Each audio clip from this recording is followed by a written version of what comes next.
Hi. அ நான் இப்ப இருக்கிற ஏரியால வந்து வீடு சுத்துற வேலை வந்து அதிகமா இருக்கு.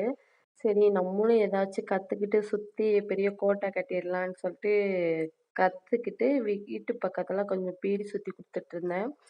சரி ஃபைனலா சரி கம்பெனிக்கே பீடி சுத்துவோமே அப்படின்னு சொல்லிட்டு புக் போட்டாச்சு. இந்த புக்கு போட்டதுக்கப்புறம் என்ன பிரச்சனைன்னா, டெய்லி 500 பீடி சுத்த முடிஞ்சுச்சு என்னால. அந்த புக்கு போட்டதுக்கப்புறம் பீடி சுத்தவே முடியல. ரொம்ப சிரமமாயிடுச்சு.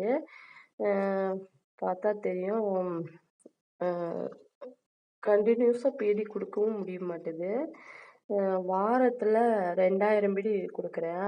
அதுதான் வந்து சங்கடமா இருக்கு. ரொம்ப நாளா பீடியே இடையில இடையில விட்டு விட்டு அப்படிதான் குடுத்துருக்கேன். இப்ப எனக்கு உடம்பு சரியில்லன்னு சொல்லிட்டு பீடியே குடுக்கல. இப்ப கடைசியா 5ஆம் தேதி பீடி குடுத்துருக்கேன். ம்.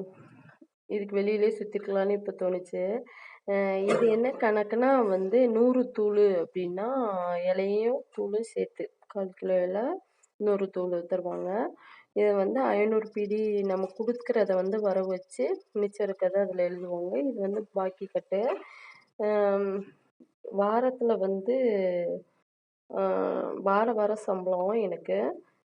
வாரத்தில 2000 பிடி தான் குடுக்க முடியுது. அது வந்து கொஞ்சம் கஷ்டமான விஷயமா தான் இருக்கு. நம்ம நாள் ஃபுல்லா சுத்துற மாரி இருக்கு.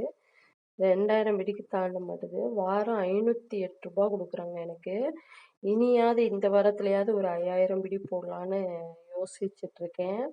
அ நான் வந்து பீடி சுத்துறவங்களோட லைஃப்ல வந்து எப்படிலாம் என்னென்ன பிரச்சனை வருது அப்படிங்கிறத வந்து உங்களுக்கு டெய்லி வீடியோவா எடுத்து போடலான்னு இருக்கேன். அதுக்கு தான் இந்த ஃபர்ஸ்ட் வீடியோ. சப்போர்ட் பண்ணுங்க. கமெண்ட் பண்ணுங்க. அ இதுக்கப்புறம் இது எப்படிலாம் என்ட்ரு பண்றாங்க, என்ன ஏது, என்ன விவரங்கிறத நான் வந்து உங்களுக்கு அப்பப்போ அப்டேட் பண்ணிட்டே இருக்கேன். Okay, thank you.